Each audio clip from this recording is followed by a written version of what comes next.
It's a habit, so I'm trying to get up, and get myself up and ready for the day. Got to go to the gym after this. Oh, it's all sorted, but yeah, So, so you go to the gym in the morning? yeah, because I discovered right in my it's like, I don't know if you go like which gym group you go with, but I go with like the gym group, and it tells you how many people there are. Yes. Pure do the same. Yeah. They do, yeah. And mate, honestly, I'm not gonna lie, I have massive anxiety when I go to the gym because Really? in front of people. No, I hate it. So I'm like, right, how can I avoid the most people? So I go at like 9:30. There's like 12 people in there. I'm like, happy days.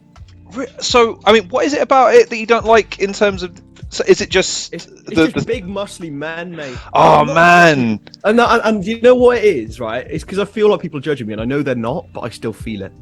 It's weird. We can talk about it on the pod if you want. I'm happy to talk about it. Well, here's the thing with the gym thing is I do understand it, and look, if I'd have we'll talk about probably COVID as a thing because it's a weird one, but like beginning of COVID, 22 stone, end of COVID, 13 stone, yeah. And like if I'd have gone to the gym at the beginning of COVID, yeah, I'd have probably felt the same. But at 13 stone, like I wasn't anywhere near the biggest guy in the gym. But because like you kind of you get used to that sort of Jean-Claude Van Damme style of individual meditation, you walk in there and you're like, these guys only know what it's like to be performative. They don't really know what it's like to train out of their own sense of like their own like I am here because I have to be here. Like there's something in my mind that says I have to be here. Whereas like those guys, I saw a guy once who was in there who was jacked, right? Like monster central, but he was the shorter guy. Walked up to him and I asked a couple of questions because this is the thing, man. Gyms are super friendly places when you actually talk to people. They're super friendly. Yeah. And like after about a month, I felt confident to say, "Hey, listen, man, this whole gym thing. Why are you so like? There must be a reason why you've taken this effort." And he goes, "I'm really self-conscious about my height." Dude, you have a physique most men would fucking kill for. Why do you give a fuck? But he was look, a little shorter than me. But the fact is, every single guy who I've ever spoken to in those gyms who are super jacked, they tend to be the most neurotic and the most anxious out of everybody because they have something to prove. It's a weird one, man.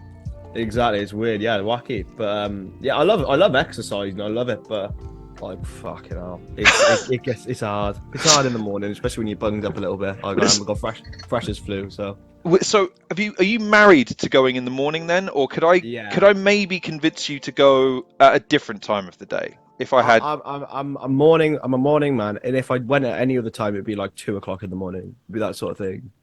I would never go in like the afternoon because that's production time for me. I gotcha. Well, I mean, I've experimented with a bunch, and the best time I ever had it was when I was going in the middle of the day, like 12:30ish. Yeah.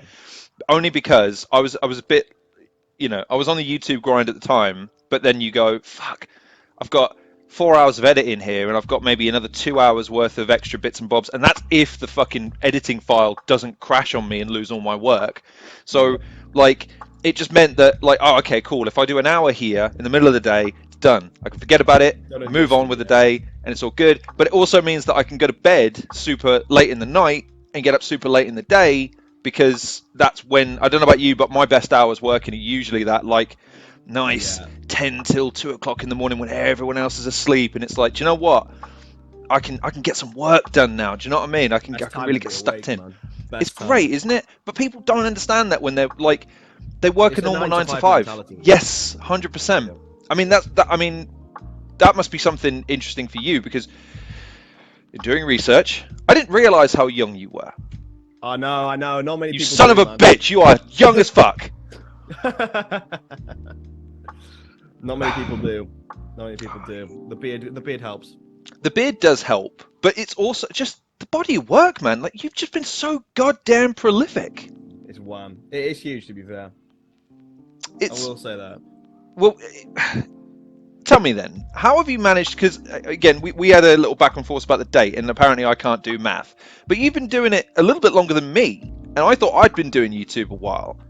How have you stayed fucking motivated, man? Because I don't know about you, I've gone through peaks and troughs where I just, man, I think I'm done for a bit at least. I gotta give this a bit of a rest, and I'd go away for anywhere from 3 to 6 months sometimes, man. I wouldn't say I have stayed motivated that whole time. I've jumped from different brands, different, like, it's weird, mate. It really is weird. It's one of those where it's like I created one thing when I was very, very young, and I did it because I wanted to be the next KSI. Played a few games of FIFA and that when I was about 12. Won't talk about that because I don't. I'm thanking Christ that 13-year-old Chris saw the light and deleted those. Yeah. What else? And then Total Sport was just purely out of right, COVID happened, so may as well do it. But yeah, and then Mundo Sporto came out of nowhere, really. Well, yeah, and that's on the back burner right now. It's all about working out what to do, and it's fucking hard anyway. It is really hard, and especially because this is the thing, because you're trying to make a career out of a lot of this stuff. I've tried thinking about it in that way, and then I had kids, and I realized, you know what, I need a paycheck each month, and this whole YouTube malarkey, it's really inconsistent. It's really hard. just doesn't have any rhyme or reason to it, unless you happen to have a product to hawk and you are insanely fit. In which case, oh, you're cool. You can just, hey guys, I'm here. I'm Sorry. in a bath. I'm in a There you bath. go. Right? There you go. We're all good. Okay, Yeah. great. And it's like, wait, but like, guys, I have a really interesting interview series over here. I have a really great review series over here where I take games and I put recontextual, blah, blah, blah. Mate, I'm sorry, but there's 20,000 other guys doing this shit. And it's like, but yeah, but I'm not doing that shit. I'm doing something completely different. YouTube goes, with all due respect, dude, the algorithm says no. Sorry. Well, with all due respect, mate, where are your tits? It's so frustrating, especially because I don't know what was the landscape like when you were starting YouTube versus mine. I don't know. I imagine it was a little bit different because the Not much. Adpocalypse was 2016 and yours is a bit earlier than that, 2015. So you got in just before a lot of that shit kicked off. But like from your perspective, at least, when you got into it, because you mentioned KSI, and I can't lie, KSI was a little bit of an influence on me too. I was in uni at the time, or not uni, but my friends were in uni, and I was there sleeping on their couch. But that's not that. We'll talk about that later. But the point is that like he was massive, and a bunch of the other stuff that was massive was reviewers, movie reviewers, game reviewers, football personalities, and things like that. Well, this thing, they seem to make it look viable. It's like, okay, so long as you've got a personality, you're passionate, you do your research, and you're willing to put in the effort, you can make it on YouTube. Yeah, exactly. Well, when I first started getting into it, I was what? When I first started watching YouTube, I must have been 12. So that's what, 2014. And I was like, the only things I could see were like, KSI, Roadshaw, and I can't quite remember now, but a gamer as well, and Bates in 87.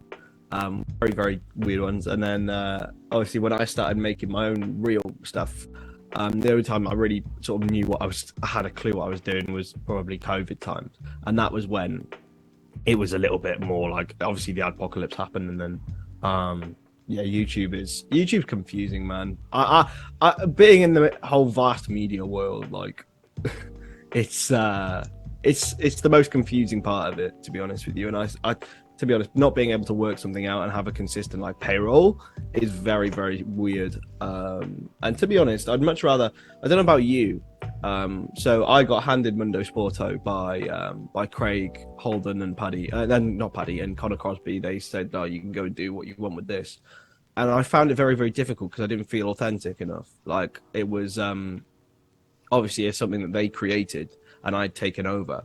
I'd much rather do something for free than do it for little money, because it shows that you have such a passion for it. For me, I found it extremely difficult to actually motivate myself to do something that wasn't truly mine. I don't know whether that's a thing for you or not, but like, I suppose if you got handed a channel with 24,000 subscribers and the numbers are inconsistent because they don't know you, like, that's really frustrating, because you're trying to convince them, like, actually, yeah, look at me, I'm Mr. Meeseeks, Rick and Morty reference. Come And on, Chris. You gotta give me more of those, Chris. I want more Rick and Morty. I want more impressions. That is an I want more. incredible impression. Thank you. But like, yeah, it's sort of a bit like that. Like I've had to press the button, and I'm saying, like me, please. I'm not what you're used to, and that's why I'd much rather do something for free than do it for little money, because it wasn't enough to keep a sustainable motivation forward. So, yeah, But was the passion, because football seems to be a recurring theme, was that enough to kind of get you going, or was it a case that, like you say, because it's not your baby, there's always a little bit of that imposter syndrome, a little bit of that reticence to go, I can't be I can't do what is instinctual to me in this situation because it's not how they would have done it. And what YouTube fandom's like, they're going to be so quick to go, who are you? And why don't you do the thing I like? And you go, well, it's just something different, dude. It's Exactly. like, can you not just judge it on its own merit rather than comparing it? Listen, I'm not the Kardashians. I'm not fucking Markiplier or anybody. I'm my own thing. And isn't that great? Isn't it a good thing that there's a platform that promotes all of this diversity of content rather than just, what do you do? Oh, sorry, I don't really understand that. The thing is, right, the whole reason I got on board with Anfield Agenda in the first place, and the reason why they appointed me, headhunted, recruited, what have you, was because I'm different. I'm very different to what people are used to. The YouTube football scene is based on, and Craig will tell you this, and Mark Goldbridge will tell you this. It's based on clippable moments. It's not based on deep analysis. It's not based on what people's thoughts are genuinely. It's based on clippable moments that you can share on Twitter, on TikTok, on YouTube, whatever, and put around. I mean, the key example of this, I love Craig, right? But he will admit to you right now that it wouldn't be his proudest work when he screamed 7-7-7 at the screen when Liverpool conceded 7 to Aston Villa. But that's the most clippable moment ever, and that's why it's got over 500,000 views. Whereas I think he doesn't get the credit he deserves for the analytical and football thinking mind that he genuinely has.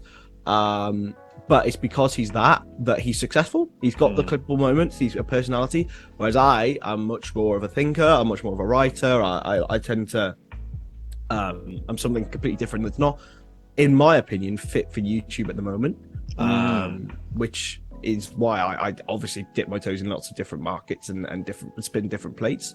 So yeah, it's a very confusing algorithmy thing. I hope my future's in YouTube because it's so gratifying.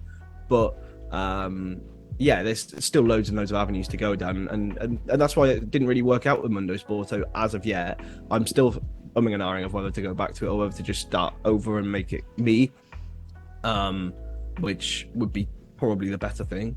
And eventually just, if it's, as you said, the words are my baby, and it wasn't my baby. So do you think that this is a much more existential question than I was expecting to have at 9:30 in the morning? I'm all for deep questions. I'm all for them. So I had this discussion with Joe Devine. And fucking hell, was that a difficult conversation to keep on the rails. How you guys did it in your interview, you need to teach me. You need to teach me this.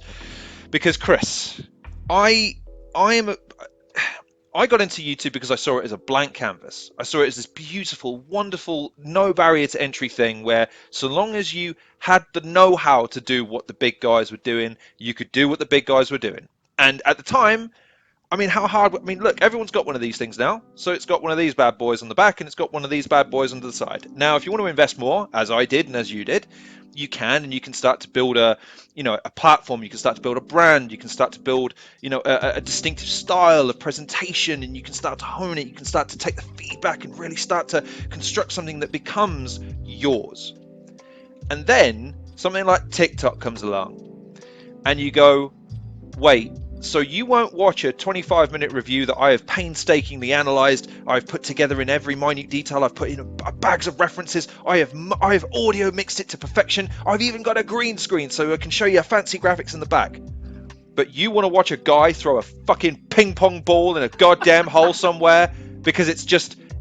And you'll watch that 10 times? What? Why? So I guess my question is, from your perspective, because you've been grinding a little bit longer than me, how have you found that evolution of the content as it's been accessed, and sort of the consumption, like the people's appetite for content being in such a fast, like football is such a fast moving sport, and YouTube is such a fast moving platform where you constantly have to stay on it, you have to be uploading constantly. How is that something else could just come out of nowhere and immediately change the landscape when you're aspiring to get somewhere, let alone, you have a clear path to making it? Right, so I'm part of the generation that has really had the biggest influence, I would say, on TikTok. Maybe the people slightly younger than me. I have never installed it on my phone. I can only speak from my experiences from my girlfriend, from my friends who used it a lot of the time. And for me, I feel like with the way that it's consumed, okay, you sit down, you'll say, right, there's a Sidemen video, for example, there's an hour-long video. I will sit down and watch this Sidemen video, and I can come back to it at another point. So say I've got 20 minutes, I'll watch 20 minutes now, I'll watch 20 minutes later. And your body understands that it's a clock. Whereas TikTok is so short and so, I believe, fleeting, that they can be consumed for a huge amount of time, and you won't even realize. I think loads and loads of people say, I was sat on TikTok for 3 hours today just scrolling, and it's hypnotic. It really, really is. And that's why we as humans are really, especially now in this digital age, attracted to such instant gratification. And I feel like that is what TikTok provides. It's like, oh, haha, funny, quick, funny, let's move on with our lives, because everyone's very busy now. I even went on Netflix the other day on my phone, and there's their little TikTok-y equivalents. I personally don't understand it. I would much rather watch a whole thing and dedicate some time to that. But people, I genuinely lose a sense of it when they're just scrolling through TikTok, and I just think that's fair. That's why it's so big. It's because of the need for instant gratification. So how does that affect your palette when it comes to making? Because I can't lie, when I've evolved like you have. Originally I thought a short video was 30 minutes. That was a mistake. You get, but then you discover podcasts and you go, okay, well, these guys go for as long as they want, so long as they've got a point, so long as they can go in different directions. And you go, okay, I need to slim this down. Okay, I'll slim it down to 5 minutes, 10 minutes. Okay, that's fine, because that's, most people can justify a 5 to 10 minute video. And then, like I say, TikTok comes along, and like you've correctly pointed out, it's one of those things where you can say to, hey, you got 15 seconds, right? You got 15 seconds? Here you go. Yeah. Watch this. Check this out. Oh, by the way, if you like that one, I have another 15-second clip and about 20 other more. You can you like it, you can just switch by it.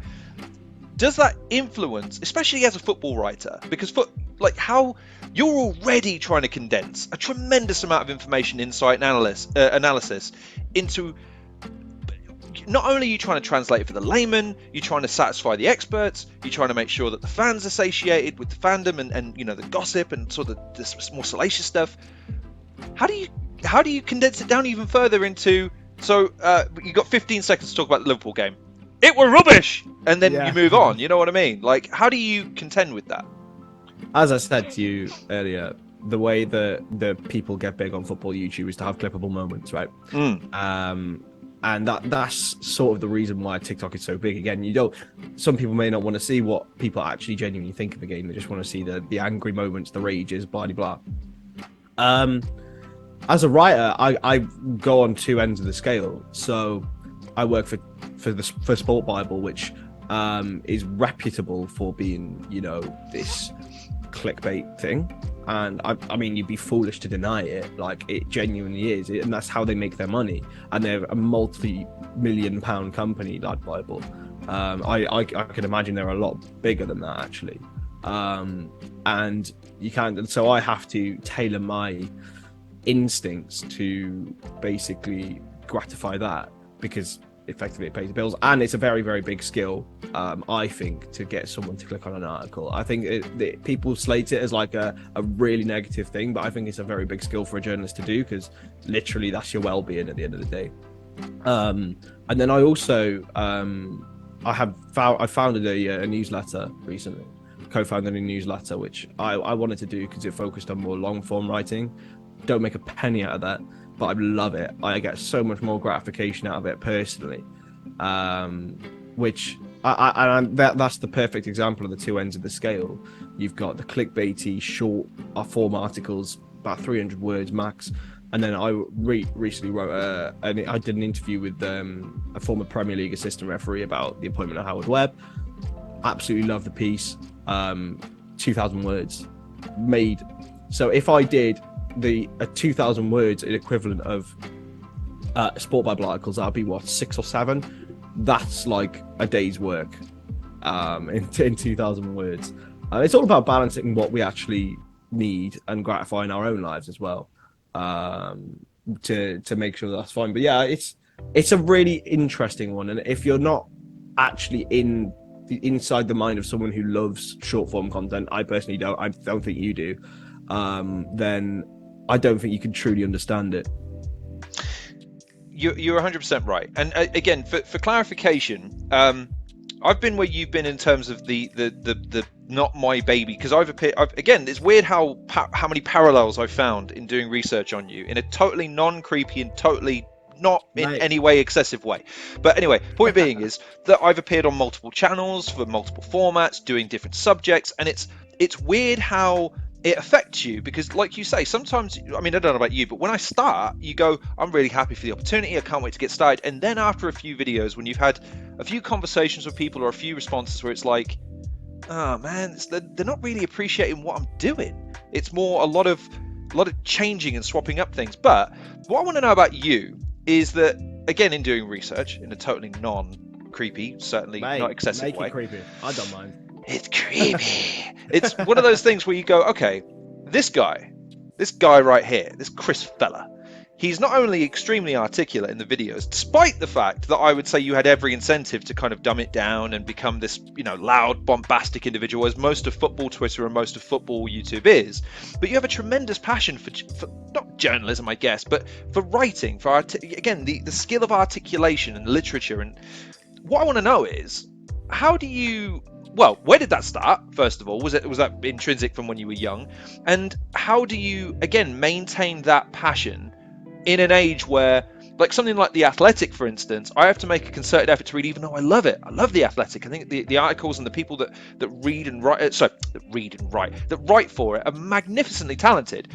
But like you say, the hustle and bustle of modern day life is, I've got to sit down and read this, man. Like, this is going to take time, and I got bills to pay, brother. Don't know if you know, those fuel prices and those electric bills, it's becoming a bit of a racket. So how do you contend with it now? And also, where did that start? Has it always been there from you from when you were young? So we'll go right to the very start. Let's go back to the lab again. Let's go. It's pretty much like that, effectively. Now, when I was younger, I was about 3. And we lost, and I had to be reminded of this because I don't remember this. We obviously, back in the day, you had like your kids' TV channels. You had CBBC, you had CITV, had Nickelodeon, Disney Channel, that load of stuff. I didn't have any of the like American stuff, Nickelodeon, and I only had CBBC and CITV. And CBBS. Those are the 3 that I had. Me not being a massive fan of any of those 3. What's the next alternative, Lon? What is it? It's Sky Sports News. And that is where my passion began for everything. And it was, I used to memorize the entire Formula One grid. I don't know why. I hate Formula One now. And I used to memorize the transfers. My parents used to ask me, who's gone to which club. And this was a toddler age, and that is where, like, I used to write out fake league tables, and I used to make like 100 teams. I memorized them all. That's where the real true passion began. And throughout school, throughout everything, I always had a very, very precise with my grammar, with spelling, with everything like that. I was reading age 10 when I was 3-4 years old. And like just before I got to school, like it was one of those things. They were like, "Oh, who's this child prodigy?" And I was like, "I'm not. I've just done it my whole life already." And then with writing, I was about 14. It was September 2017. In fact, I can find the actual date for you. I'll try and find the link. I had a chat with my dad. So I just chosen my like stuff with GCSEs. I was just got into year 11, and my dad was like, "So what do you want to do, Chris?" And I said, "Well, you know, Dad, I want to be a sports writer or a sports commentator." And he was like, "Well, why don't you do it then?" And we were watching cricket at the time, and it was just coming up to the Ashes in Australia. And I wrote a 5,000 word piece on who I'd select for the starting 11 of England v Australia. I'll read it back now and I cringe, but it would be weird if I didn't. That's how it all started, really, the passion wise. And it's always been from my dad, to be honest. Like, he's read pretty much every piece I do. He doesn't really have time to do that now because it's constant churning. But every single piece I did, because he had a hip replacement at the time, so he had the time to really integrate himself into what I was doing, motivating me, saying, "Oh, go on then, just write about it then. If you've got a story, write about it." And yeah, that he encouraged it. He encouraged an intrigue, and he encouraged. I mean, he is the biggest grammar bugbear ever. Like, should have, would have, could have. Like that gets in my head. It should have, would have, could have. It winds me up so much. Like that sort of thing. So yeah, it's a passion for writing. It's a passion for being right, and it's a passion for, at the end of the day, being able to tell a story in the most concise and best way, really. And you do that very well. Again, in just watching your evolution, because it's great. YouTube's a great archive for this. Having watched some of your earlier stuff to now, I can literally see incremental improvements as you go, in terms of just even something as simple like this handsome, hard-working, articulate young man we see sat before us, looking dead into the camera, standing up straight, all the rest of it. But it's not how we all start. How we all start is, "Hi." Nah. Yeah. What am I? Oh, I'm doing a thing. There's a game around here. So, like, you start off like, but like you say, that early genesis of a passion, it has to be cringeworthy because of two reasons. Number one, you have to learn to get better, and secondly, the fact that it's so cringeworthy makes you never want to do that again. I need to make it better, and it just sort of repels itself from there. But with those earlier works, then you say that you can't, you cringe when you read them, but like, isn't it great that, like, you have that as like a little time capsule of your passion, and the first little increment of, this is where it started. Like, that's a great thing to have, man. Absolutely. And same with the videos as well. I'm so thankful I didn't delete them. In some of them, like, I deleted the ones, thank goodness, from when I was very young. But do you ever want to go back and put like a little 30-second blurb at the beginning to say, "Right, guys, before you watch this, I need to explain a few things. First of all, I was a fucking idiot and I had no idea what I was doing. Secondly, I know I was rocking in my chair. I'm sorry." Like, exactly. Do you just want to preface it by saying, "Listen, if you watch my current stuff, I promise you it isn't like this. I promise you." I sort of do and I don't. Like, at the end of the day, like, it was. I watch back now and I find it funny.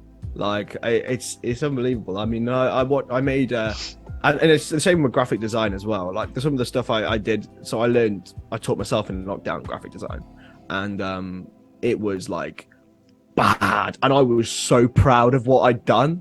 That's how I was like. In fact, I will send you one or two over to have a look at in a minute. I know you could probably do some chopping if that's okay. I'll send you. Oh, I edit all these. Again, the idea of a podcast being that you're supposed to click record and then just leave it. That's the easy thing to do. I make it as hard as possible by adding shit in after the fact. So exactly. I'm gonna send you something over, because I even posted these to Facebook to my friends and family. That's how brilliant. I was like, oh my god, I'm so good. These are the best things I've ever done. In fact, I'm gonna find it right now because it's really winding me up. But basically, in lockdown, I did a Southampton Football Manager save called Saving Saints on Total Sport, and it was like I've always wanted to do this. I always wanted to. Oh my god. I've just found them though. I've always wanted to basically be like, I've always loved Football Manager as a kid, so I was like, yeah, I'm going to spend my time during lockdown, like doing interviews, and then so there you go. I've just sent one across to you now on Let's have a Twitter. look. Let's have a look. It So is it was a Player of the Year nominee thing because I had like a Player of the Year, and yeah, it's bad. It's bad, and I'm sure you can put it on the screen right now. Like, it was awful. it's fine. It's fine. The colours are good. Yeah, There's definitely a Southampton player in the middle of it, yeah, and that's the stadium in the background. It's all there. What are you talking about? What's wrong with you? Yeah. I know. I look back now, and I did like this thing for Cardiff the other day, and it was like, for me, it was one of my favorite ones I've ever done. And then I compare that, but it's the same with videos. So funny story. I've actually got my hair blonde now, but when my first video on Talksport, it was actually called Winning Mentality. Before that, I've deleted all of them, and right, so God, I forgot about that era. But anyway, so I'll explain that in a bit. But I started Winning Mentality, as it was called, on YouTube, and I was like, welcome to Winning Mentality. My name's Chris Stonadge, with a little bit of blonde highlights in as well. I was a lot skinnier back then than I am now, and I'm not exactly a big lad, but Yeah, you're really packing on the pounds there, sunshine. mate, honestly, Listen to it. deceiving. Listen to it. It's deceiving. Bet you weigh all of 5 stone soaking wet. What the hell's wrong with you? It's put in on the stone. Jesus Christ. I wish. But nah. So I was a very, very skinny boy by then. And very lanky, still am to this day. But yeah, it's one of those things where I think it's a deserved place in history where you can look back, laugh at it, and think, actually, I was proud of that then. And I'm gonna, in 5 years' time, I'm gonna look back at this interview and think, what an idiot! What is he doing? Like, what is he talking about? You know, like, with that stupid hair. You know what I mean? That's what he's going to be thinking. But maybe, like, that's what we've got to do, is we've always got to evolve and realise that our future selves are joking about us right now. Oh man, isn't that a thought? Yeah. Shit. Oh, well, but now, in fairness, like, I look back at younger me and think, what an idiot, constantly. In fact, like, I did the blonde hair as well when I was 14, 15. It was a Chester Bennington thing. I was a big Linkin Park fan at the time, so I was like, okay, I'll go blonde. And then I had a bet with someone at work that I'd out-collect them, and I lost. Oh. So I looked like Bart Simpson for about a month. I think I had to have it for a month. And then, obviously, everyone started getting it blonde again, and everyone was like, why don't you get it again? I was like, because I'm 30. I'm not cool anymore. Like, any observation I make is instantly undercut by someone significantly younger than me going, boomer. Like, okay, all right, I'm sorry, I guess I don't get an opinion on this stuff. But no, I suppose you're right from the perspective of, I did a pilot for a channel once. It wasn't my channel, and the gimmick was it was a gaming news show, but the first iteration of it was like more of a parody. Like, I was playing a character, and we joked it was going to be called No Pants News because of a joke in a reference of a movie, and I hosted the thing in my pants, and it was fucking embarrassing. But this is the thing, it seemed like a great idea at the time. Like, oh, this is so funny, ha ha ha, he's wearing nothing on the... Okay, but then we changed it, like, do you know what, actually, is this going to be funny after 3 episodes? No, I don't think it is. And that episode has never seen the light of day. I still have it, but it will never see the light of day because no one needs to see that. But secondly, I think, well, number one, the news that I covered in the story is by far and away outdated. Like, we're talking, this was 3 years ago, 4 years ago, so none of the gaming news is relevant anymore. But, you thought this was something I did when I was 19. Bitch, no, I did this when I was a fully grown male, and I knew exactly what was a good and bad idea. But anyway, so you've touched on something there I just want to get into very quickly because it's a fun little deviation from some of the deeper stuff we've talked about and will talk about. Football Manager or FIFA? Oh, Football Manager. Not even a debate. So I knew you'd say that, but right. Football Manager fandom over FIFA fandom, I will agree with you on, because FIFA fandom it's Pokemon card fandom turned up to 11. It's really, really hard for me to stomach. But how do you play Football Manager, man? Like, it's all about... It's like professional wrestling fandom. You guys love the backstage stuff more than you love the stuff that happens in the ring. Y'all spend all day, son, putting your teams together and changing the stats and moving them around and dealing with contracts until the game happens, and you're like, oh, for fuck's sake, how long is this going to take? This notebook is full of my tactics from this year. Which is pathetic, but it isn't. Listen, though it isn't. It is right, because I'll tell you why. Why I'm absolutely. I agree with you that FIFA fans and FIFA itself is a better game. Okay, It fucking better be for the prices they charge. But sorry, go ahead. Graphically, and the concept itself is better. I just find the world of microtransactions absolutely sick. Right. We actually covered this on the gaming news thing when they went super out the other end of their argument, saying they can't be what was it? It can't be gambling because there's no way of being able to monetize the cards in order for it to become the definition of gambling is that there's a financial transaction. So we don't do that. You buy packs and points, and then you buy the cards. So there, it doesn't make sense. And I was like, cool, except for there's this guy who's offering to sell you cards. Yeah. So how's your online gambling thing going? So, dude, I'm 100% with you on the fact that they've made, Pokemon cards were bad enough, but at least you had the card. So I do agree with you there. I'm just a side note. I also love Pokemon. It's part of my childhood. Unbelievable. Dude, massive fan of Pokemon, but I'm just saying, Pokemon, if I had a Pokemon, Zelda, Football Manager, those are the 3 games I played. Well, I mean, I tell you what, we'll come back to the Pokemon and the Zelda thing in a moment because you're going to have to explain Zelda to me. But Football Manager, you've got the book there, and that's fine because the book is no different than when I used to make. I used to make Excel spreadsheets of my FIFA teams because I used to want to track their progress because I knew what their potential would be at certain points because, of course, someone had already done all the legwork. So, and the reason for that is because I wanted to get out of the whole free transfer thing that they were doing for years and years. So you just go, I'm just going to sim through the first 2 seasons and sign everyone on a free, and then the third season I'm just going to have Messi and Ronaldo and everyone. That got boring after a while. So you go like, no, I'll do this legit as I can. Football Manager fans look at that and go, now that is adorable. You know how cute you are right now. Yeah. So, okay, tell me about Football Manager and why is it worth losing your life for? Oh, the stories, the narratives that you can create. It's right. So. You know it's going to be good when he has to take a breath. Go ahead. My first Football Manager was when I was 5 years old.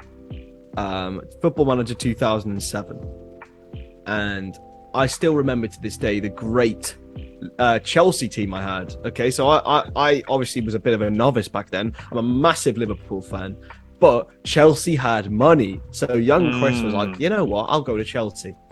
And I played that game religiously. So I didn't get another Football Manager till 2011. I had a Chelsea team for, I think, 50 years. And David Villa, 24 million release clause. I still remember it. That's how sad I am. From Valencia. You get him in for 24 million. He was my best striker for 10 years.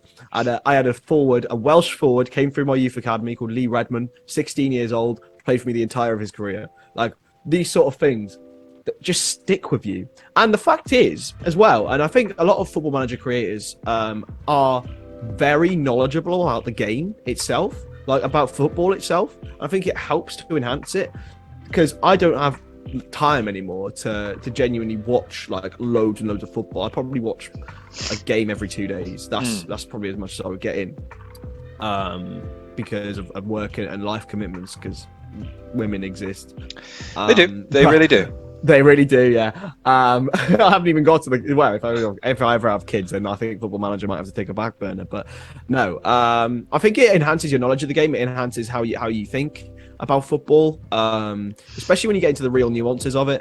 And when you get good, and I would say I'm good at Football Manager. I wouldn't say I'm great, but when you get good, there's no better game to be more satisfied at, because you're literally saying, right, I can instruct these people pixels to do this, and they will do it. And it's not like you're doing it. It's like, right, you are like the manager. You are the it sounds really bad. You're like the dictator of it. Like you are the number one and you don't have any control of everything, but at the same time you do, and it's all mentality, and it's unbelievable. And as I said, the narratives you can create. Like, I remember those, and I remember Salat Salima, the greatest Peruvian winger to ever grace the game from Football Manager 2016. So yeah, I am pre-ordering it, and if FM want to sponsor me or do anything, please contact me. I love that though. Because again, that sort of like you said, that the escapism of being able to create your own narrative and sort of cultivate your own world and all this sort of stuff. It's one of the reasons why I pitch people gaming quite a lot who I don't think consider gaming to be a legitimate media, especially when it's therapeutic. It's look, it's time consuming and it can be expensive at times, and sometimes it will break your fucking heart. Hi, Cyberpunk. But anyway, point is that, like, there's so much about gaming that can be transformative as an experience for someone, and it can, like you say, steer into certain to existing passions, and it can also help, like you say, enhance your understanding and appreciation of certain things to a certain degree. Maybe not as much as doing it for real. Like, I remember developing an appreciation for boxing when I'd had my first sparring session and thinking, oh wow, I'm not hard. Not even in the slightest. That's good to know, because now I'm not going to get into an unnecessary street fight thinking, are you looking at my bird? But that's okay, because it's like, okay, the appreciation is now there. But, right, if I may be so bold, a game that focuses on the minutiae is great. But the football goes, like, you might as well just get rid of the football in the title, because the football's such a irrelevant point to it. Like, at least with FIFA, there's the rage quitting, and there's the cheap tactics and the glitches, and like you said, the microtransactions where a player can be sold 5 different times in the space of a season with different colours, and that makes him more valuable, apparently. But at the end of the day, there's still the game, and there's still the stories that come out of the interaction between the players that I think I covet the most. That's why you say Zelda, I say Halo, man. Halo 2 on the cross console, which you're probably too young to remember, is like, that is peak gaming, because you could hit someone with a rocket launcher from across the map, turn around to the guy you just hit and go, like, it was a great time, and like the experience of the matches was where the memories were made. But I do take your point that there's something to be said about the narratives that kind of that step forth from the gameplay itself. And it's cool that you've got that, because I think that's such a thing. I don't think many people talk about that. The fact that it can arrive from a game when you're playing it, that you can have your own sort of story to tell. That's kind of, because, dude, San Andreas back in the day, again, probably too young for. Sorry. Oh no, mate, I've played San Andreas. Don't worry. Right, but okay. Oh god, this is where old man yells at cloud that looks like young man. The cheat codes. Cheat codes are being a thing. See, there you go, you see. Like, that was the thing in the playgrounds, man, was where you kind of got together and you kind of exchanged the tidbits of information, the scraps of information you were able to cultivate from, say, hey, listen, my friend's dad's uncle's cousin found this shit out, and he wrote it down on this weird bit of paper. It's from this magazine called Babe Station. Don't know anything about it yet. I'm sure I'll know a lot about it in years to come. But like it was something about the shared experience, whereas the online culture that kind of online gaming has cultivated, I don't know if that necessarily exists in the same way, but in Football Manager terms, I always found Football Manager to be quite a clinical experience, and as a result, I was just kind of turned off from it. Yeah. Well, the one thing I will say is, so take me back to COVID again. God, no! So it was a very formative time for me. Like, genuinely, it was probably, I don't know, we'll probably speak about this more, but like, it was very, very, like, in working life in general, it was totally formative. I'm 17 going to 18 at that point. So it was very, very difficult for a kid to be taken away from his family, from his friends and some of his family, of course. But we were lucky enough to have a elderly relative staying with us. Well, he was like my granddad's best man. Like, and my granddad passed away ages ago, and he was sort of like the last connection to my granddad, really. And he stayed with us. He had terminal cancer, effectively. Very, very deep, I know, and I don't understand how this gets to Football Manager, but I'll tell you. So he got terminal cancer. Like, realistically, it was very, very emotional time. And he enjoyed it. Like, he had an amazing last few months of his life. But the way I got away from it was me and my mate Billy. and he'll be very, very happy on mentioning him. We started a Football Manager save together, and the times that I wasn't working and creating YouTube silly FM content or doing interviews with my mate Haas, I played Football Manager with him, and honestly, I after my relative died, I said to him, "Thank you. Like you have really helped me here, because it was like a place where life didn't really exist. It was this little world of Leicester and Wolves, and that was it. And we, honestly, it saved me from a lot of sad times, because it was a very, very difficult place to be. And that's why I always say, like, the narratives, the stories, it can take you into another dimension almost. And I think a lot of games can do that. And that's why I'll never really, if I ever have kids, I'll always encourage them to basically to run away with it and help your imagination run forth. If you ever have kids one day, let me just pre-warn you. Anything you encourage them to do, they're not going to do. They're not going to do it. You can tell them until you're blue in the face, this is going to be great for you. Don't care. Don't want to do it. Okay, mate. This learning to swim thing, you might want to do it. Could save your life one day. Don't care. Looks scary. Well, yeah, it can be, but that's why you learn. Don't care. I'm just pre-warning you now. Okay, COVID then, because we've touched on it a couple of times, and I've mentioned this in a couple of other shows, because I have a slightly different take on COVID than a lot of people, because I think it's politically, or at least socially, quite it's a hard thing to say, because I think for a lot of people it genuinely was a damaging time, and a time people will lament, but I used it as kind of a constructive time in my life. I used it as an opportunity to press the reset button in a lot of ways, rather than sort of stand still and let the world figure out how it was going to churn me and spit me out at the back end of this whole thing. For you then, because like you say, you're a young man, really young, and the idea being that, when you're in those formative years and you're trying to figure out your place in the world, you're trying to figure out your vocation, you're trying to get going in life, you're trying to build your skills, you're trying to get noticed, you're trying to get that opportunity. In what ways do you think COVID was a positive, and in what ways do you think it was a hindrance? I mean, there's probably obvious hindrances, but from a football writing perspective, football effectively shuts down for a period of time. There's a number of controversies. There's also an attempt with the Super League. There was an attempt to have a seismic shift in the culture of the very fabric of football, being it's not about supporting who you grow up loving. It's about supporting the teams that have a shot at winning. And that then falls through. So you've got, on the one hand, some generational content. This is stuff that's never going to happen again.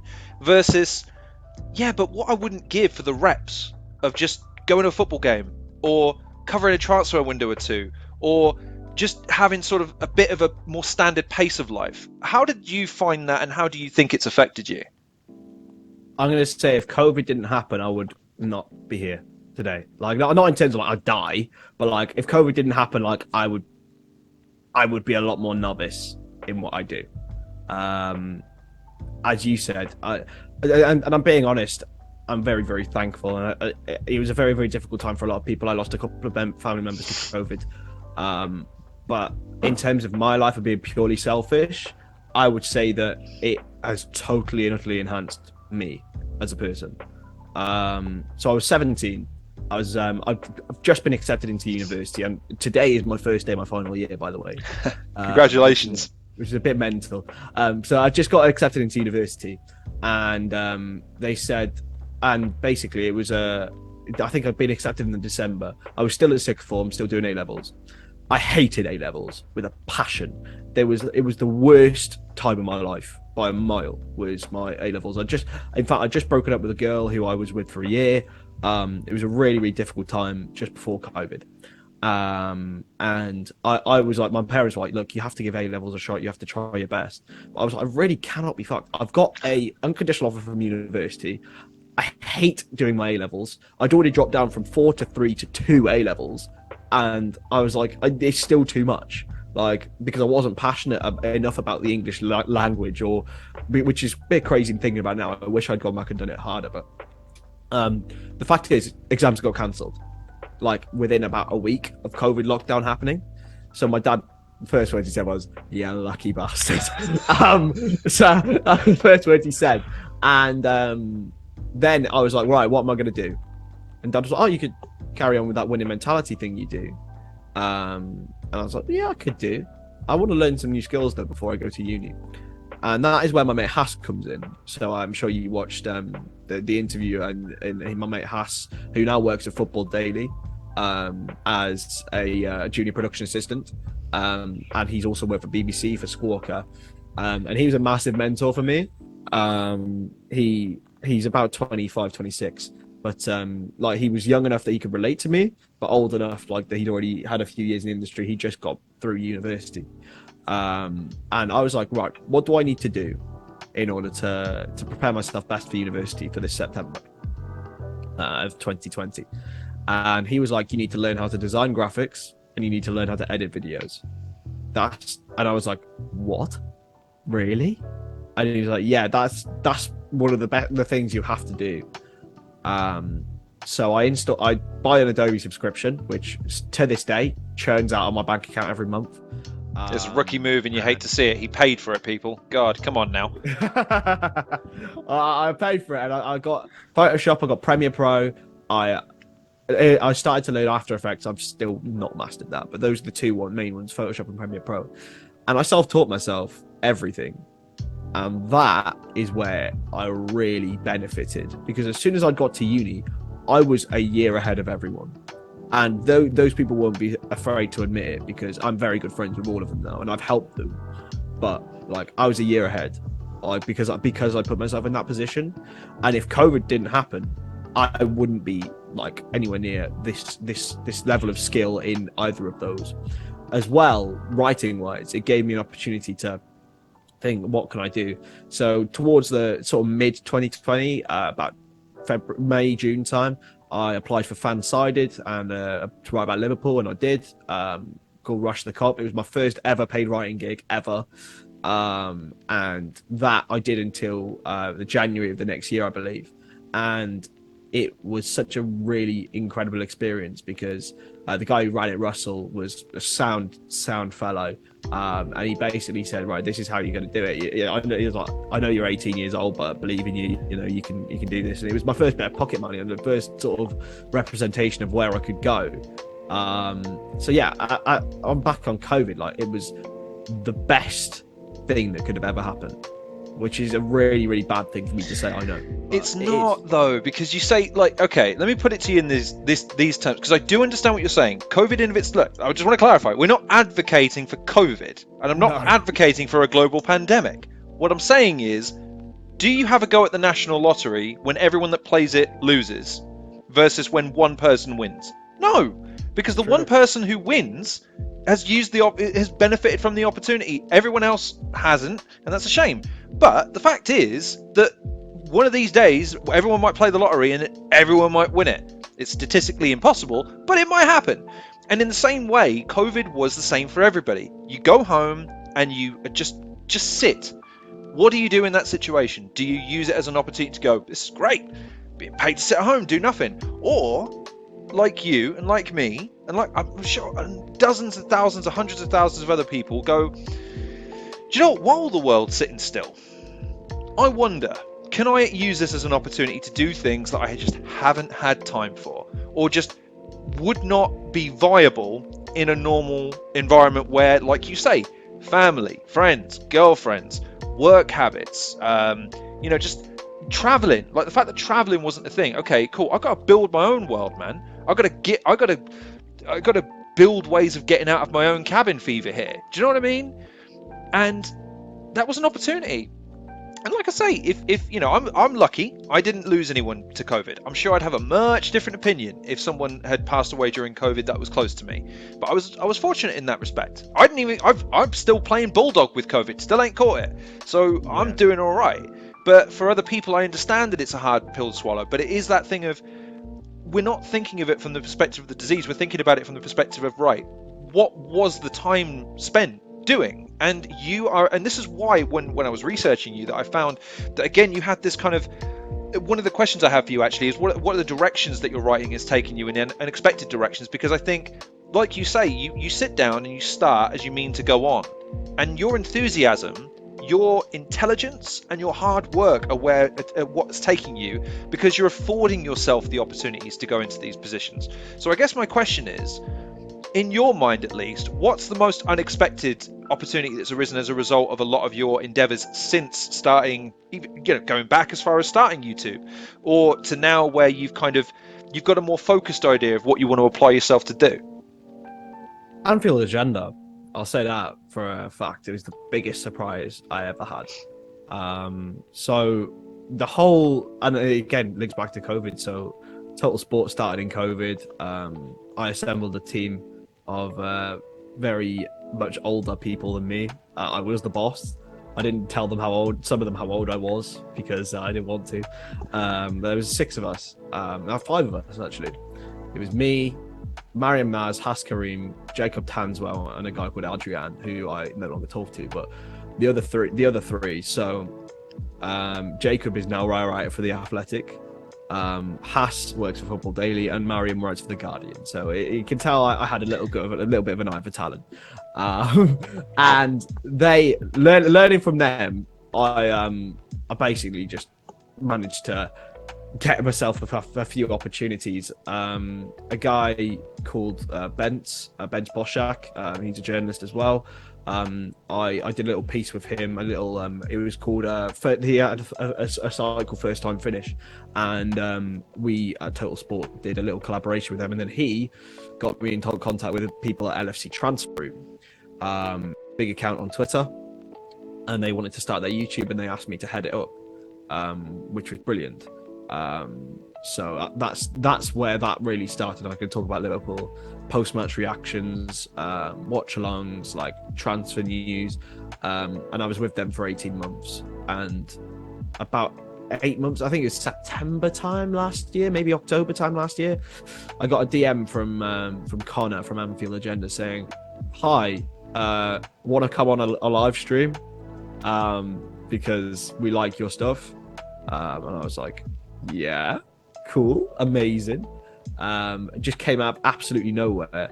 I was a little bit in 6 and 2 3s with it, because a little bit and ahhing, because I was really loyal to the transfer. I really still value loyalty completely. And I was loyal, and I was like, look, can I do this? Because it could be massive for me. And they were like, yeah, of course you can. Go on, go ahead.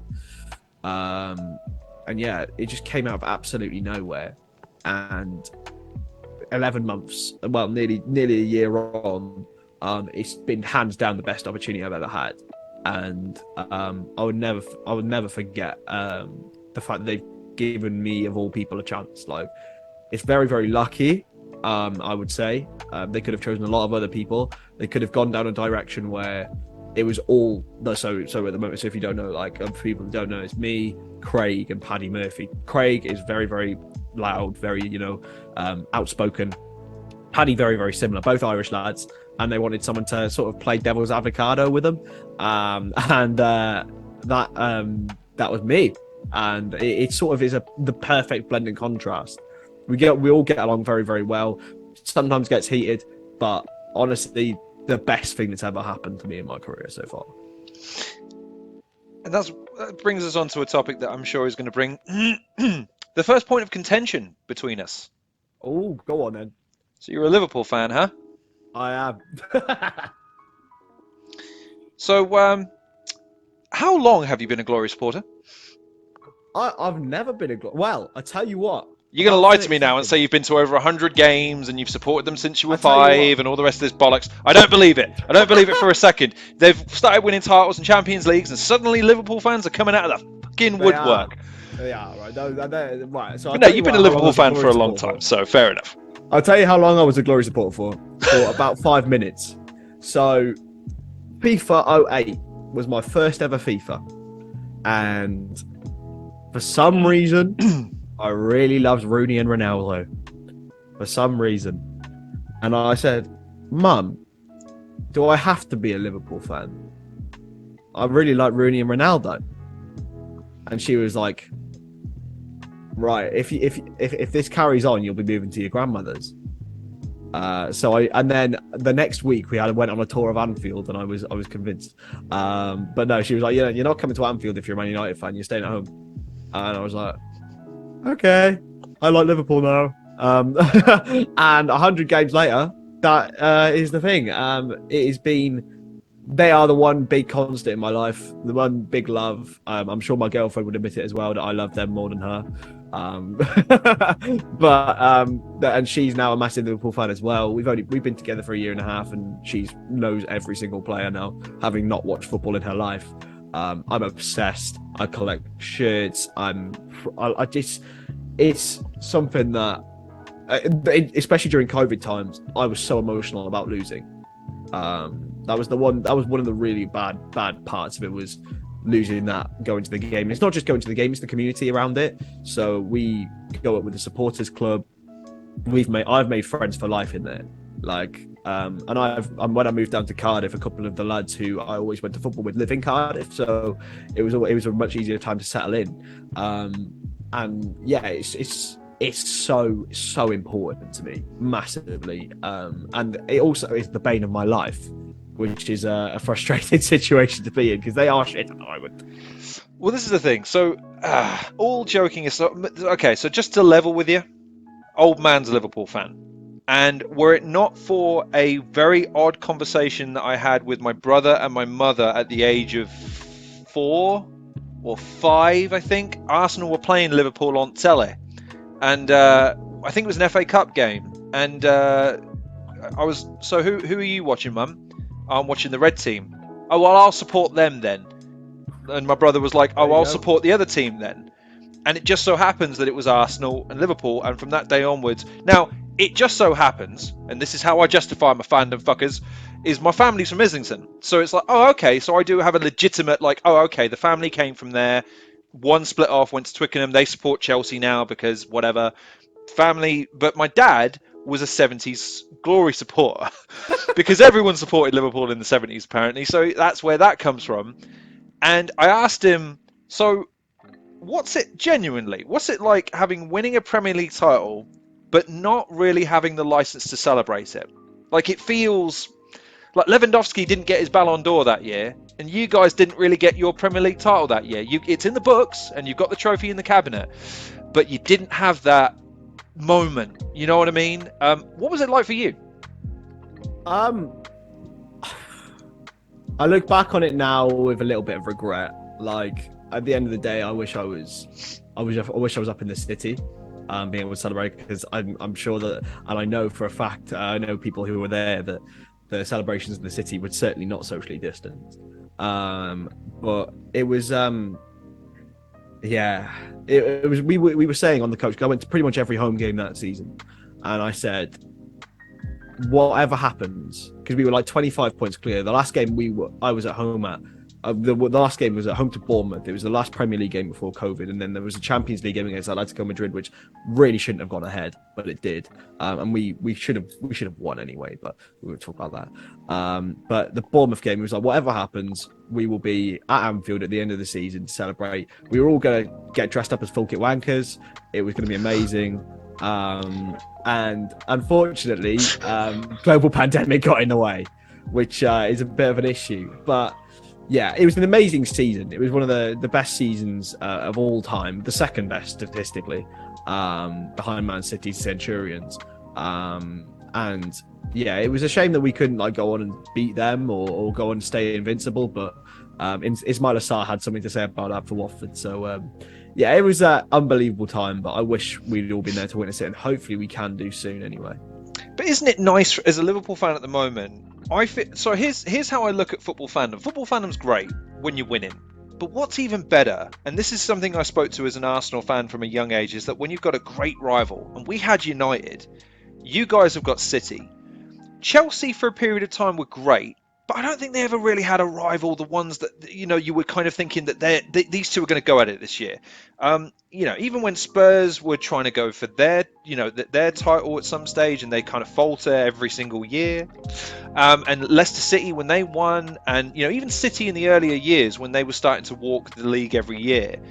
Liverpool and City now for me are this generation's great rivals, and even though there doesn't appear to be on the face of it a great animosity between the two teams at the moment, I think if it carries on there will be. There'll start to become a resentment between the two because it's like, you guys are ruining our dynasty. No, you're ruining our dynasty. And it's like, but it's great from an outsider's perspective because you guys are just taking lumps out of each other season after season. What's it like for you though? Would you prefer a period of dominance and a bit of a establishment of this is Liverpool's era, or like me, I almost can't stand to see United the way they are now. It's a shame to see them as pitiful as they are because it's, how are you guys the treble winners? How are you guys the ones that pushed us to within a 1 point deficit, or like the season we won on goal difference? How are you the same club? It's sad to see, but I don't know. I enjoy every moment of United's demise, but spoken like a true Liverpool fan. Honestly, yeah, fuck them. Those bastards, fuck them right in the ear. Those bastards ruined my childhood. Everyone in my class was a Liverpool fan, a Man United fan, apart from me. And I could have been one. I could have been a sheep, but no, I wasn't. No, I enjoy every moment, but unfortunately, it looks like with Eric Ten Hag, they've got a semi-decent manager, so they might get back in the top four. And the same with Everton as well. I enjoy every moment of them being in the bottom half of the table because God, Liverpool fans really are vindictive kids. My dad was the same. I asked him the other day. It's like, isn't it a shame? Isn't it a shame about United? No, fuck them. I hope they lose 20. I hope they lose 20 league titles before we even think about them again. Fuck them. Nah. Like, I don't even feel that way about Spurs. Jesus Christ! Like, if Spurs got relegated tomorrow, I'd be a little sad about that. Oh no! There's some Liverpool fans who don't want Everton to get relegated, obviously for the family issues because they split families. But for me, like they're bitter little bastards. I just hope I hope they fold. Nah, it's serious. In all seriousness, no. For Man City existing, I feel like the existence of Liverpool and Man City now are the two greatest teams to ever play in England, and that's because not because of the success that they've had, but because of the evolution of the game itself. I feel like if you put these two teams in any era, they dominate. I have no qualms about that, and that is no disrespect to the great Man United sides, the great Arsenal sides, the great Chelsea sides, the great Spurs sides, whatever. I just feel like these two are so good and they push each other so hard that there almost isn't a need for animosity. Like, it's all done on the field. And it's a great level of respect between the two. Now, I can't lie. I wish Man City would piss off a little bit and let us have a few more titles. But their existence is the sole reason why Jurgen Klopp is still at the club, in my opinion. I still think there's a hunger from him to get one over on Pep Guardiola. And they are the most beautiful team in the world to watch for me, Man City. And I, as a Liverpool fan, I shouldn't really say this, but I am a massive Kevin De Bruyne sexual. I love him so much. I absolutely adore Edison Moraes and his cool goalkeeping stars. Erling Haaland's an absolute machine. And now Raheem Sterling's gone. I don't really dislike any of their players apart from Bernardo Silva. So at the end of the day, I have no reason to hate them. I just think they're the most beautiful team in the world. But Liverpool have a lot more character and a lot more personality to them, I feel, because there's like they've all been built up. They've not been bought superstars. The whole debacle with City's sponsorships as well don't come into fruition. But on the field, I think it's the greatest rivalry we've ever seen and will ever see. Nice to see some of that journalistic impartiality on display there. That's magnificent. But here's the thing with that, man. Like, as far as the sort of the era we live in now, and it does feel like a bit of a, I don't want to say an end of an era because football goes on irrespective of the players in it. But, you know, Messi's getting on. Ronaldo's getting on. Haaland's just coming in. Like you say, the Klopp era has been going on for the better part of what? Is it? It's been... It's 6 years. So there you go, 6 years. And 7 years in October. You forget in football, like, 6 years doesn't seem like a long time. Like, when you think of just 6 years, like, where was I 6 years ago? Okay, well, it was a while ago. But in footballing terms, that's a massive seismic shift in where we were 6 years ago to today. And you think, wow, in another 6 years, Haaland's going to be an established player. Pep Guardiola is probably going to be a distant memory. And who knows where the league's going to be. So from your perspective, at least, you know, football fandom to chronicling it and writing about it, has it affected your perception of the pace of things? Because I had this conversation with Ian McIntosh where he seemed like, yeah, it seems like I can't remember the player he said, but I said I remember when Jack Wilshere debuted. I watched him. Yeah. And now he's retired. I remember when Michael Owen had that game against Argentina, and now he's got a daughter on Love Island. You know, like all this shit seems to have. Where the fuck did the time go? So, from your perspective, at least, has your fandom and your coverage of the sport enabled you to enjoy it day to day, so that it seems like it's a lot less time, or are you starting to? Is the pace of things, because football never. There's always something going on. Always something going on. How is that affecting your perception of your fandom of the game? It's changed massively, absolutely massively, since I've become a writer and a professional content creator.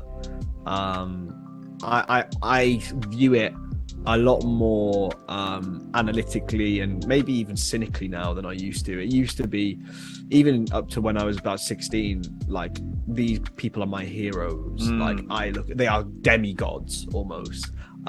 These footballers, and to be fair, if I met them, I would shit myself.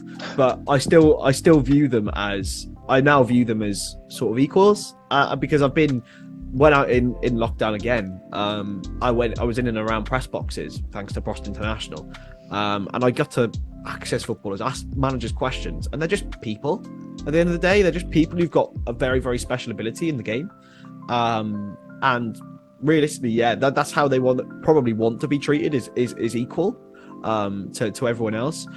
So yeah, I think that's how it's changed, and I feel as if I don't have I don't know, the same vigor for say, I don't know, like a championship game. That I have a lot more of an eagerness to watch other football, like to watch, yes, I say like the Championship or League One or the Liga or Serie A or La Liga. Like, I used to be just purely Liverpool and nothing else. Now I'm a lot more able to watch. Like, I even the other day watched the I can't remember what it was. I think it was like Faroe Islands against someone, just because why not, you know? And that I think is what it's much more of a, I've got much more of a love of the game now than I ever had, because it's literally bread and butter to me now, which is a bit mad. I haven't really thought about it in that way. That I'm much more of a football fan now than I am a Liverpool fan, I would say. I'm still a massive Liverpool fan, like, and I would do or die for the club, but I'd say because football's so intertwined with my life, I'm more of a football fan now.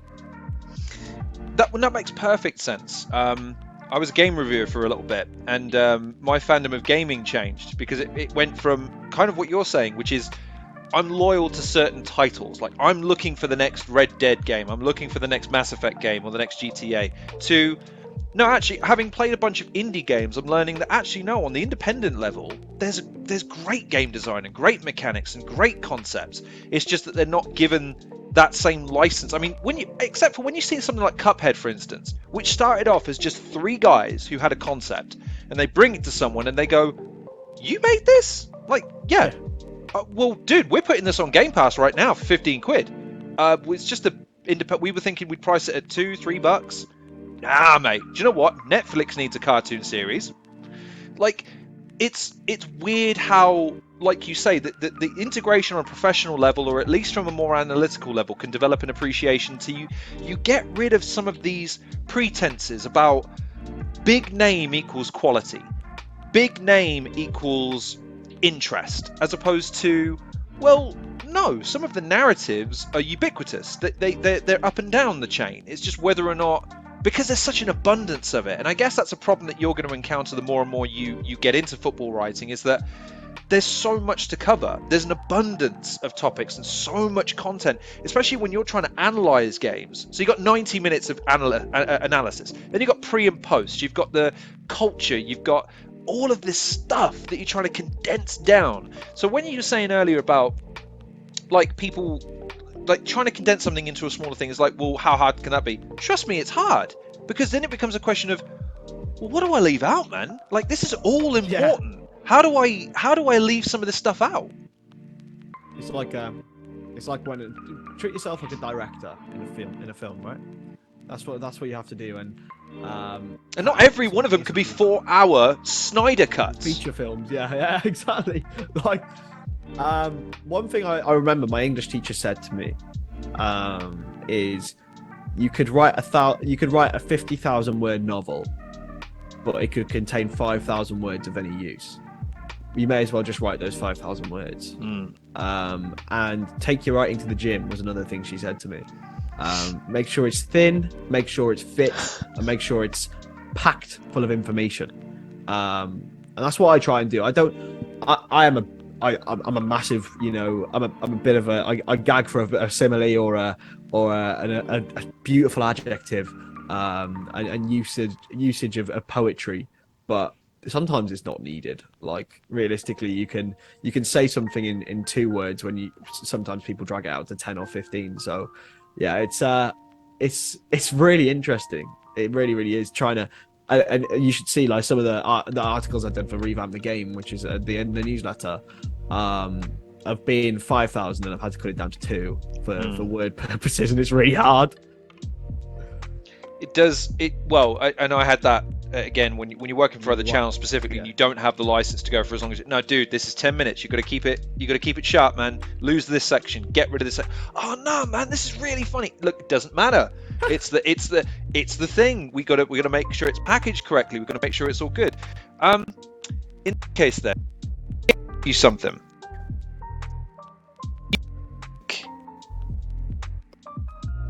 Now versus. We can't call you in a. Where are your aspirations?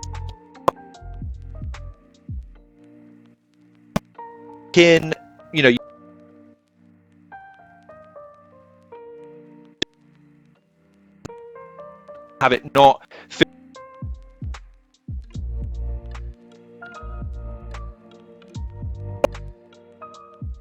I think this is.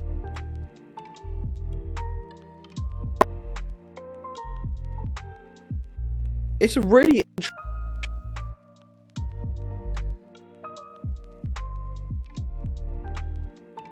I want to be on Sky.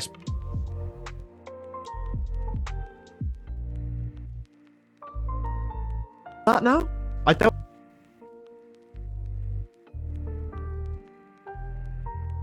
And my 3 goal.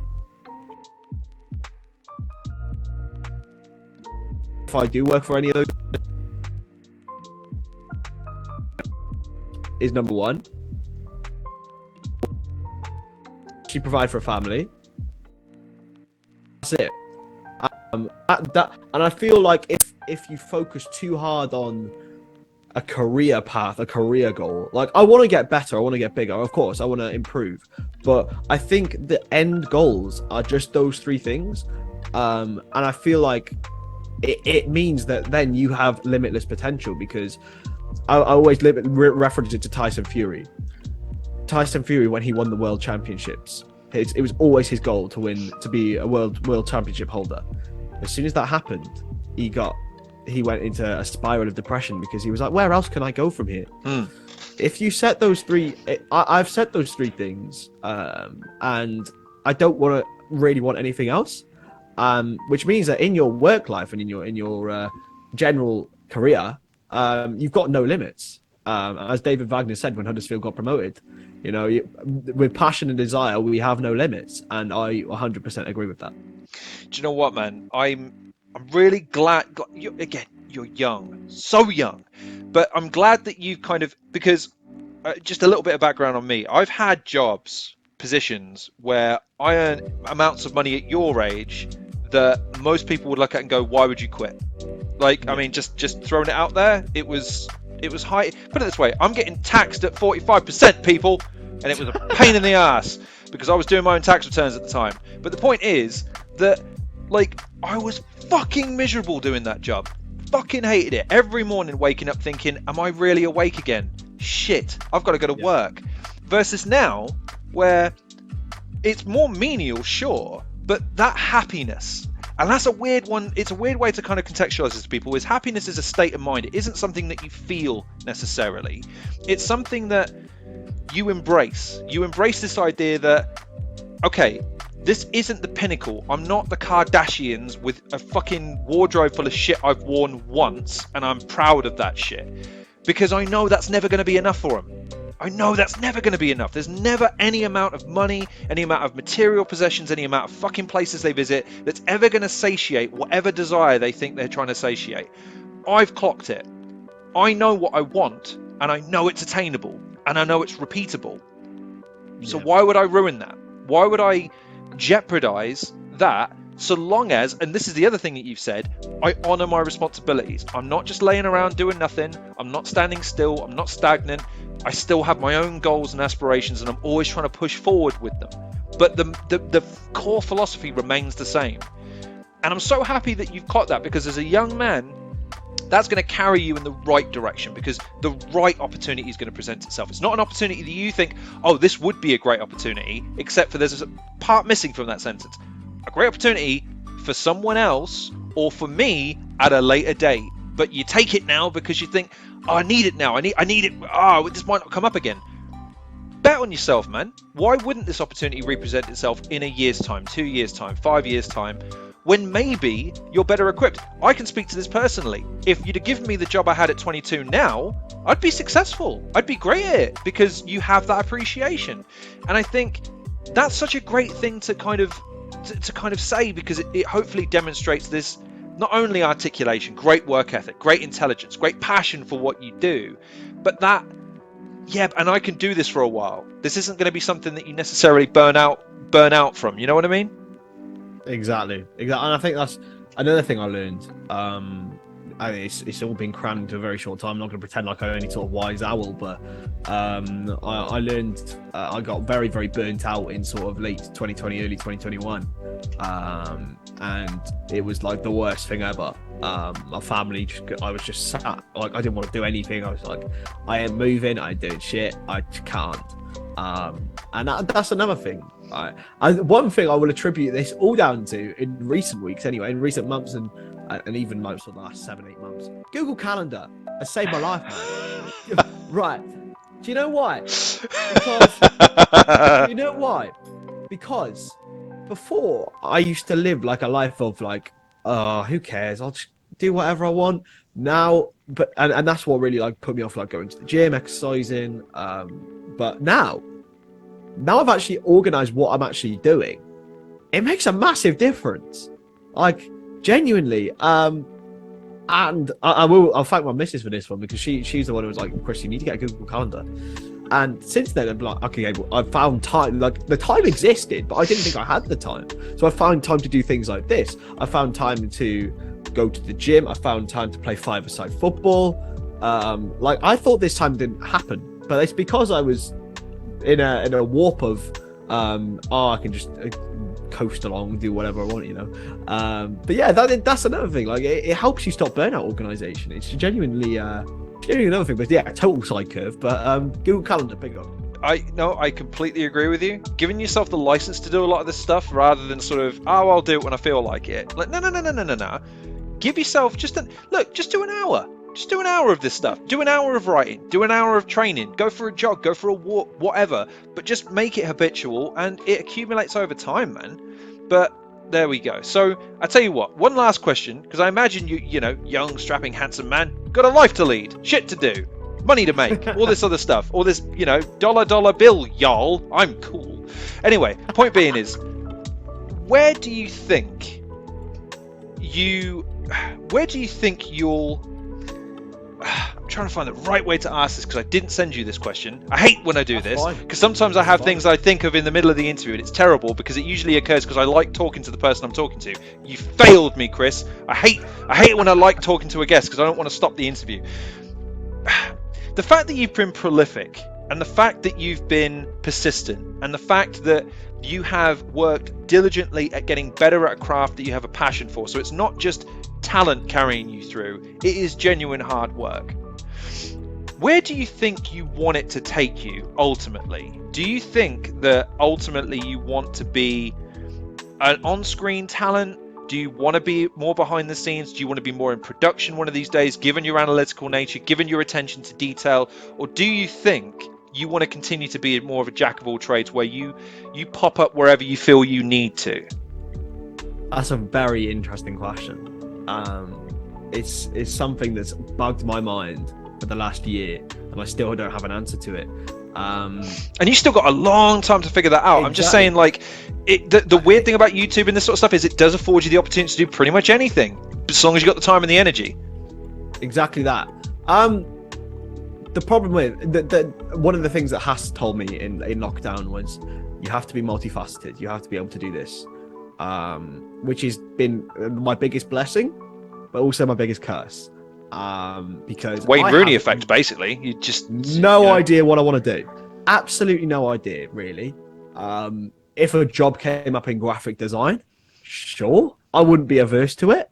Like if a job came up in football writing, if a job came up in presenting, but I don't know what I love the most. That's the thing. I love everything about the world that I'm in, the content creation world. If I could do Anfield Agenda full time, that'd be amazing, you know. But of course, that's obviously got its own financial constraints. Like, it's a question I don't know, and that's why I've got another year left of uni, and I'm going to do a master's after it in sports broadcast at Cardiff Met. Hopefully, if I don't fail uni, which I'm pretty sure I won't, but I'm going to try my best not to. Then yeah, it gives me a bit of time to realize what I actually want. I'm leaning towards the broadcast side. I love talking. I've never stopped talking in my life. So that's probably the best thing. But at the same time, nothing gives me greater satisfaction than having my dad read a piece and telling me that's good. And read my writing, because writing, I feel like you can express something a lot more than you can when you're talking, because it leads the reader to have an imagination about what you're actually doing.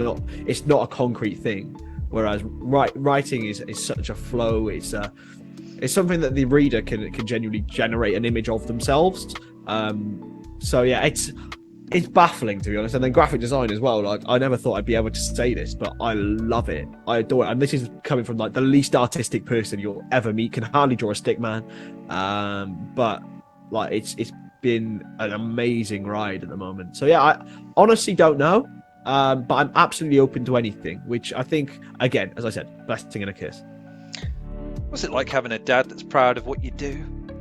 I had to bribe my dad with a fucking t-shirt and a mug for I used to make merch, because that's how I thought that's where the viewers are. They want merch. I'm gonna offer them merch to watch, because that always works. Bribing viewers to watch you so that you get paid to do this. You idiot. Anyway, point being is, I had to bribe him with a t-shirt and a goddamn mug before he'd watch one of my videos, and when he did, he said it sucked. So I was like, oh, okay, cool. So what's it like? Just tell me, just for my own edification, just so I can imagine. He's a fucking Liverpool fan. He's a terrible... Oh, I didn't say that out loud. But now, like it must be nice to have that sort of the backing and sort of the more vocal support of the old man in that situation. That but I'm my mum as well. I'm my brother. I've got an older brother of 5 years. We used to absolutely hate each other when we lived with each other, until he moved out. He moved to York with his now wife, and we're like best mates now. It's like we hated each other growing up. Like, we used to scrap over everything. Obviously we didn't. We loved each other, really. We'd always have each other's back. But being a brother 5 years older than me, he always used to, he used his physical dominance, shall we say, to his advantage. But yeah, he'll tell me. And the thing is, as well, I've only said positive things. They'll tell me when something's shit, and they'll tell me when something needs to improve. And that's why, it's staying grounded. They've always said they never painted me out to be something special. It's always been like, you are what you are, okay? You've got to work hard, and we'll praise you when something's good, and we won't when something's bad. And I have nothing but positive things to say about my parents and my brother and my family. Like, they are unbelievable human beings, and they've got a wicked sense of humor as well, which is always great. So yeah, I think it's a really key ingredient, especially because I'm young.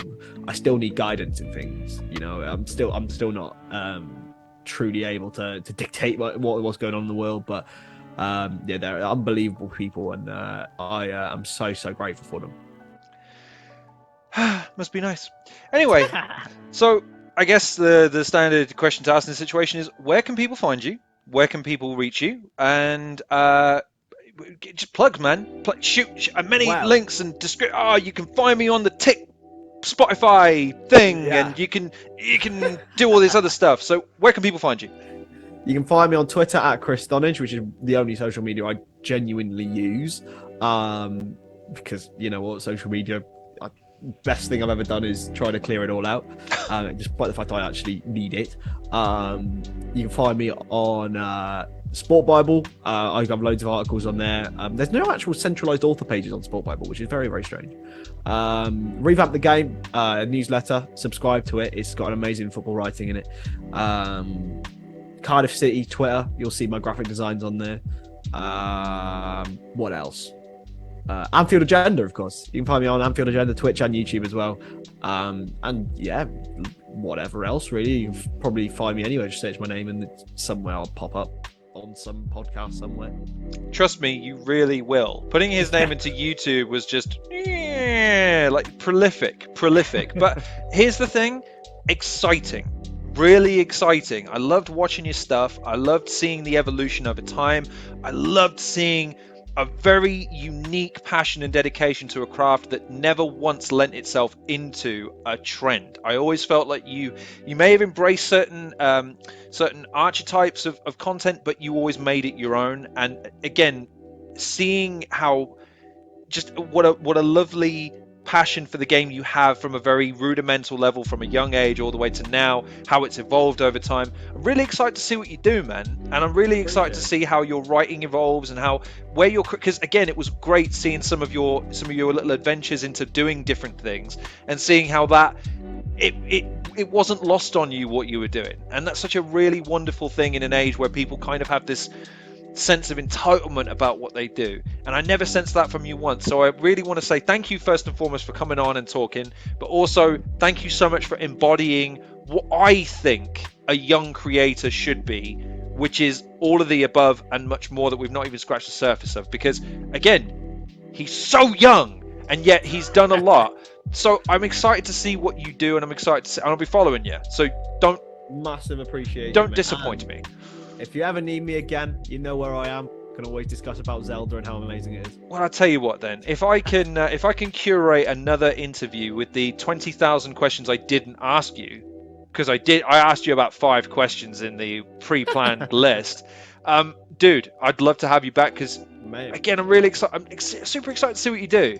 I'm curious now. If you're ever short, you know where I am, bud. You know where I am. I'm always hovering. I'm always short. I'm 5'9". I'm not. I'm 5. I'm 5'11", but I look 5'9". But 5'11" and 5'9" make no difference on Tinder. Right. Some like I told Ian and Joe asked this. He said, "How tall are you?" And I was like, "Not tall enough for Tinder." He's like, "What does that mean?" I'm like, "Do you know what? I'm very lucky that I'm 6'2", and I've got spiky hair, so it sort of it lets me out. It lets me in. But you're just an inch short of the quote ideal height. That's impressive. Thanks, mate. That's all good.